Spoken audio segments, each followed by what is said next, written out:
that's cool, but it just seems like I feel like I have this perspective that, we're just kind of like bored as high dimensional entities, and we kind of just want to, play a game to, you know, experience ourselves as separate.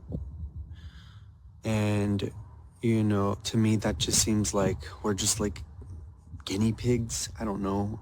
So I'm kind of just, at a loss with trying to figure out why we're even doing this. Please and thank you. You are your own guinea pig. You're not anyone else's guinea pig, and you're not bored as higher entities. You simply see the excitement and the value and advantage of doing things in different ways according to what's possible in existence. So don't necessarily have to bring boredom into it. You don't have to bring the idea of victimhood into it by referring to yourself as a guinea pig. If you are a guinea pig, you're your own guinea pig. So sometimes you might decide it's going to be very exciting to go into a particular reality so you can pig out in a different way. Hi there. Thank you, Bashar, for taking my call. It is our pleasure and our passion to do so. What would you like to discuss? I'm curious about, since consciousness takes place at the subconscious, and unconscious level, is this unique to the human experience, or do others as well, other species, have those three forms of consciousness? There are a few that do, but of course they can still experience them in a very different way. So it's not absolutely unique to humanity. What is relatively unique, although again not absolutely so, with Earth humans, is the degree to which they allow the fear-based beliefs to color the functionality of the subconscious mind. I see. That being said, I do notice that when we go into the dream state, it seems like we open up to a higher aspect of consciousness. Yes. I'm presuming, since you've mentioned that your species woke up in the dream. Yes. So my question is, as we try to expand our consciousness, how can we maintain what some experiences, out-of-body experiences while we sleep, so that we could become more cognizant and retain a memory of our sleep? Where it is relevant to do so, you can do so. It might not always be relevant to do so because you might be doing many things out of body that aren't necessarily relevant to what you're doing when you're physical. So don't necessarily insist that you have to remember everything. But if you open up to the idea of allowing yourself to be more lucid and let the physical and the non-physical become more common in the sense of being more alike than not alike, relax the definitions that there is such a great difference between physical and non-physical, because physical reality is just a different type of dream.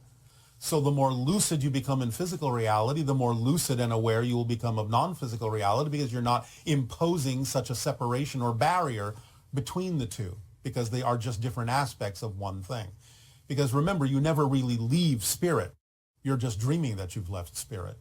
So the more you allow yourself to relax the definitions of difference between physical and non-physical reality, the more you will remember whatever is relevant for you to remember when you are, quote unquote, out of body. Does that help? Yes, it does. And to that end, I find it kind of synchronistic that we're dealing with a species that doesn't use memory in the same way that we do. Yes. And yet we're going through an experience of coming into incarnation with no memory. Well, some of you, not all of you. Many of you do have memory. Is it also part of the expansion to be able to recall, to bring forth the memories? In general, yes. But again, it depends on what's relevant for the theme that you chose to explore.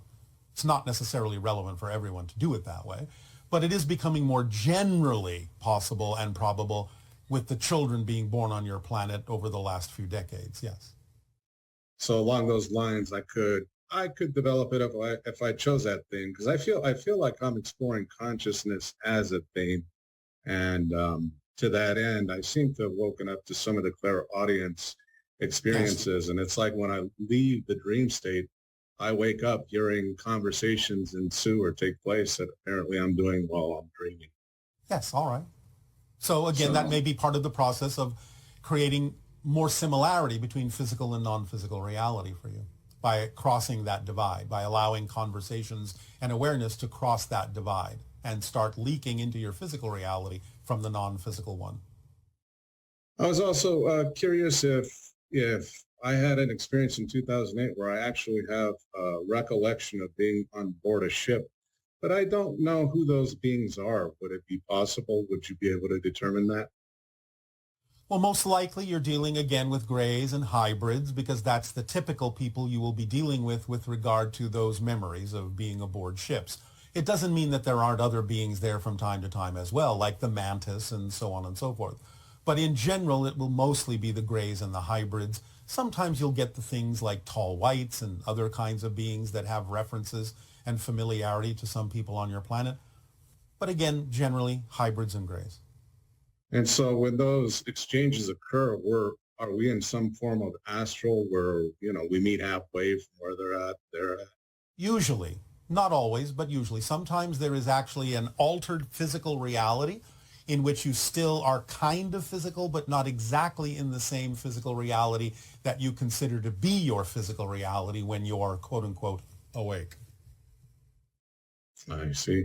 It can just be a shift into a parallel reality that is very similar to yours, but also contains qualities of the astral realm. I see. All right. And so I also do recollect having an experience being out of body when I was in the hospital in a certain case. At that time, I had a being actually, I think, assist me in coming out of body because I was dealing with a lot of pain. Yes, that's not uncommon. It's not uncommon to have your guides or other beings help in those situations. Yes. I found it fascinating because when I got out of the body, the being was actually looking at me above the hospital bed. And so I could see myself and I could see the being, but he wasn't looking at me in the bed. He was looking at me directly where I was out of body. Yes, because you were more in that being's reality at that point. The body in that sense was in another reality that is not necessarily as relevant to that being. And so once again, I guess, unless it's part of my theme, those memories of what took place when that took place seem to elude me. It's all right. Again, you remember enough at the moment. Take the energy, take the experiences, and move forward in your exploration. Don't necessarily think that you always need to look back. Great. Wonderful. All right? Sounds great. I appreciate the time, and I wish you unconditional love and gratitude for your service. Unconditional love to you as well for yours. Thank you. Good day. Good day. And pleasant dreams. Have affect which earth we wake up in any way. That's it. Thank you. Yes, you never wake up in the same reality. Since you're shifting billions of times a second, even while you're awake, you're never in the same reality. And sleep allows you to do several different things because when you're out of body, you can go to the template level of the physical reality and make different kinds of choices and changes within relevance to the theme you chose to explore. And you can do things in a slightly different way. But you are never in the same reality. But yes, sleep can affect the reality you wake up in. Not that you are not always in a new reality, but it can be a slightly different reality than you might otherwise have woken up in had you remained awake. Hello, Bashar. I hope Good you day. have a wonderful day. Of course, always. This is my first time meeting you, so I'm very excited. All right. So are we. So one of the questions I have is children, when they're young, often tend to see beings when it's nighttime and they are supposed to go to bed and sleep, Yeah. and the lights are out, and Yes. is there an ability that children have to see things that are like in a different dimension or reality or something? Yes, because they haven't unlearned that yet, because they're not fully focused yet on the idea of physical reality as the only thing that they should pay attention to. children are still newly from spirit and still retain the ability to see into other dimensions. It's natural for most children. So the idea is that many children on your planet will learn to stop doing that, although now in this day and age, they don't have to really learn that. They don't have to focus quite so strongly on the idea that there is only physical reality.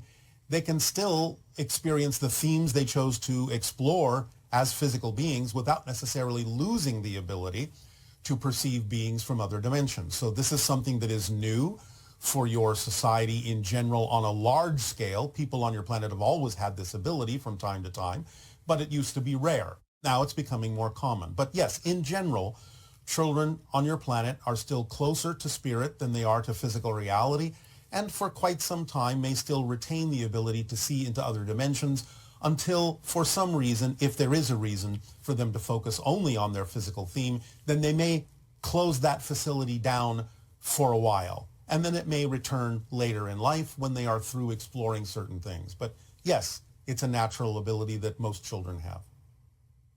And is there a way to facilitate the coming back of this ability?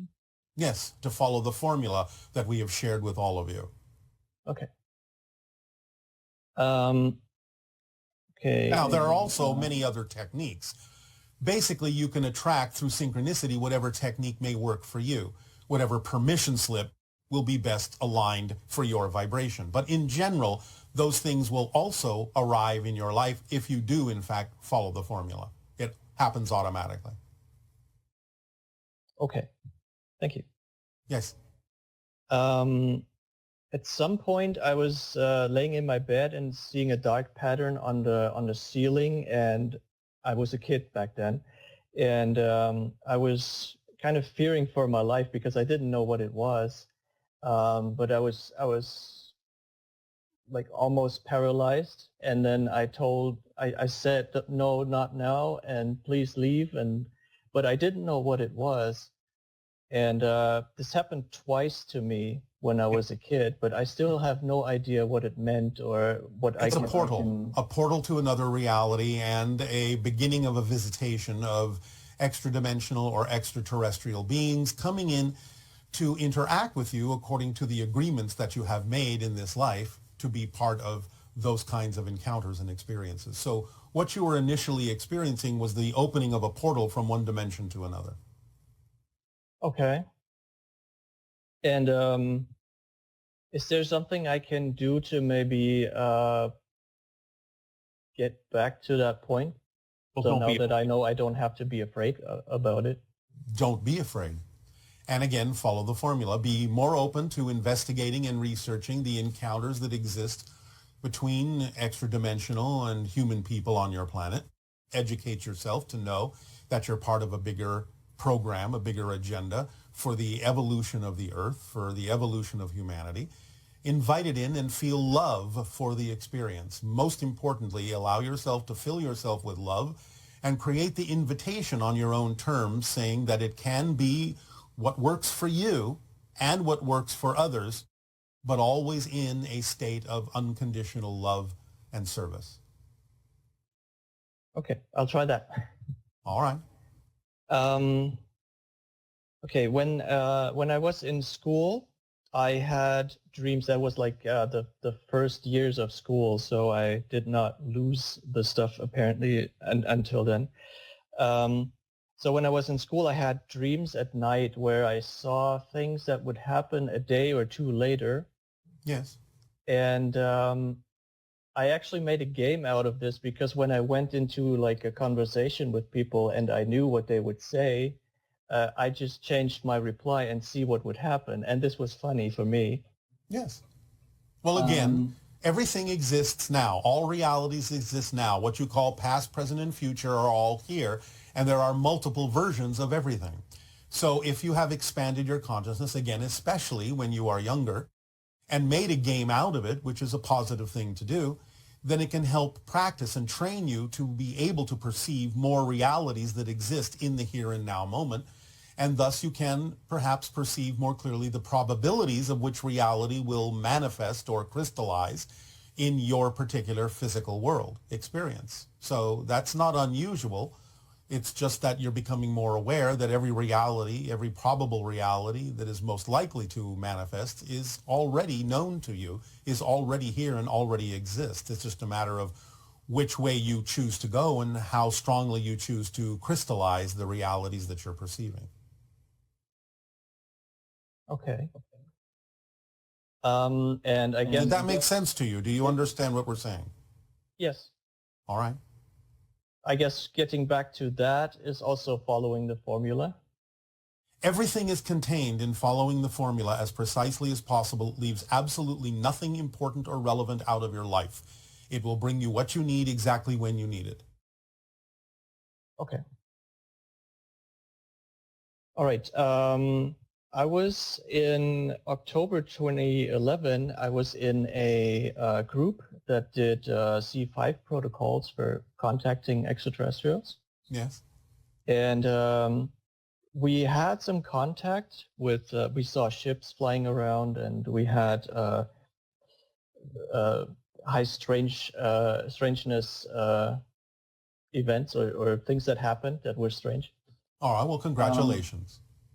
Thank you. And when we did a meditation for contacting extraterrestrials, it was like a vision in my head that I had from it was a woman, and she looked more like a cat being, a feline woman. And she looked at me, and it was like just a second or so, and she said, "Be patient." And that's all I got from this. And then I started to think and woke up from the meditation. All right. Well, that's good. That's a good first start. Coming through the extra-dimensional consciousness is coming through an archetypal form, an ancient Egyptian form that connects to something that will work for you. The ancient Egyptian archetypal form, looking feline, is called Bastet or Bast, the ancient Egyptian goddess. So this is an archetypal form that the extra-dimensional being was using that has relevance for the vibration of your own being. And initiating a contact and telling you to not be impatient, basically, is a good first step. Things will unfold as they need to. Okay.